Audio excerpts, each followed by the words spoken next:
आज के लेक्चर में हम बात करेंगे फैक्टोरियल नोटेशन की। तो सबसे पहले हम जानेंगे कि फैक्टोरियल क्या होता है। अगर पहले n नेचुरल नंबर का हम कॉन्टिन्यूस प्रोडक्ट कर दें तो वो कहलाता है स्टूडेंट्स फैक्टोरियल। जैसे फॉर एग्जांपल मैं लिखूं 6 फैक्टोरियल, तो इसका मतलब बाय द डेफिनेशन ये होगा कि 6 इंटू में 5 इंटू में 4 इंटू में 3 इंटू में 2 इंटू में 1। ठीक है स्टूडेंट्स, और 1 के साथ हम एक आखिरी में फैक्टोरियल का साइन जरूर लगाएंगे। ठीक है ना, कि हमारा ये कॉन्टिन्यूस प्रोडक्ट अभी भी शुरू है और ये है हमारा फैक्टोरियल लास्ट में। ठीक है, इसी चीज़ को हम ऐसे भी लिख सकते हैं। जैसे 6 फैक्टोरियल को एक और लिखने का तरीका ये होगा कि 6 into 5 into 4 into 3 into 2 factorial. ठीक है स्टूडेंट्स, और ये हमारा इसके भी बराबर होगा 6 इंटू 5 इंटू 4 इंटू में 3 फैक्टोरियल के। और हम इसको ऐसे भी लिख सकते हैं स्टूडेंट्स, 6 फैक्टोरियल को एग्जाम्पल के लिए, ये 6 इंटू 5 इंटू में 4 फैक्टोरियल। ठीक है, और इसी को हम ऐसे भी लिख सकते हैं, 6 फैक्टोरियल को 6 इंटू में 5 फैक्टोरियल। ठीक है स्टूडेंट्स, तो इसका मतलब ये हुआ कि हमारा जो n फैक्टोरियल है, अगर मैं लिखूं n फैक्टोरियल को हम कैसे लिख सकते हैं, उसको हम लिख सकते हैं स्टूडेंट्स n इंटू में -1।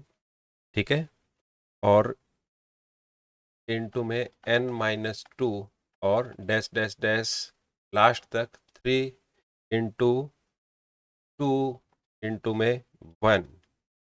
ठीक है स्टूडेंट्स, या फिर मैं इसको ऐसा भी लिख सकता हूँ n इंटू में n-1 फैक्टोरियल। देखो n कोई भी एक नंबर हो सकता है, जैसे मैंने इसको लिखा ना, आप इसी नोटेशन को, जैसे मैंने 6 को लिखा था तो यहाँ तो आया 6, और 6 में से फिर एक कम हुआ तो हमने यही फैक्टोरियल तो लिखा, 6 इज इक्वल टू में 6 इंटू में 5 फैक्टोरियल। इसका मीनिंग यही तो है। ठीक है ना, तो फैक्टोरियल को हम कुछ इस तरह से लिखते हैं। ठीक है, तो अब हम बात करेंगे स्टूडेंट्स, एक कोरोलरी है। कोरोलरी का मतलब होता है एक प्रूवन स्टेटमेंट, जो पहले हमने जो रिजल्ट कर लिया है उसी की एक प्रूवन स्टेटमेंट होती है। तो कोरोलरीज का मतलब प्रूवन स्टेटमेंट होता है, और अब हम ये प्रूव करेंगे कि 0 फैक्टोरियल जो है वो 1 के इक्वल क्यों होता है। ठीक है स्टूडेंट्स, जैसे फॉर एग्जांपल हम ले लेते हैं कि 4 फैक्टोरियल जो है वो हमारा इक्वल टू में होगा 4 इंटू में 3 फैक्टोरियल। ठीक है स्टूडेंट्स, और 3 फैक्टोरियल जो है वो हमारा किसके बराबर होगा, 3 इंटू में 2 फैक्टोरियल के। और 2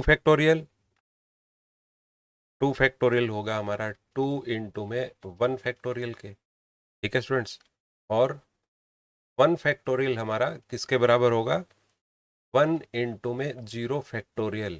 ठीक है, ये फैक्टोरियल है कि भाई अब हम 0 से आगे किसको और मल्टीप्लाई करें। ठीक है ना स्टूडेंट्स, इंटू में 0 जरूर है, बट 0 के साथ में ये फैक्टोरियल भी है। ठीक है ना, लेकिन डेफिनेशन ये कह रही थी कि जो है ना, हमें नेचुरल नंबर का प्रोडक्ट लेना है।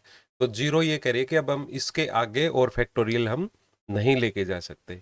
इसीलिए अब जो 1 फैक्टोरियल है हमारा, वो किसके बराबर हो जाएगा, 1 के। ठीक है ना, 0 फैक्टोरियल हमारा किसके बराबर हो जाएगा स्टूडेंट्स, 1 के, क्योंकि 1 फैक्टोरियल जो है 1 इंटू में 1 आके चल रहा है, इसलिए 0 फैक्टोरियल जो है वो हमारा 1 के बराबर होता है। ठीक है, तो याद रखें आप, ये फैक्टोरियल की नोटेशन हमारे बहुत काम की है।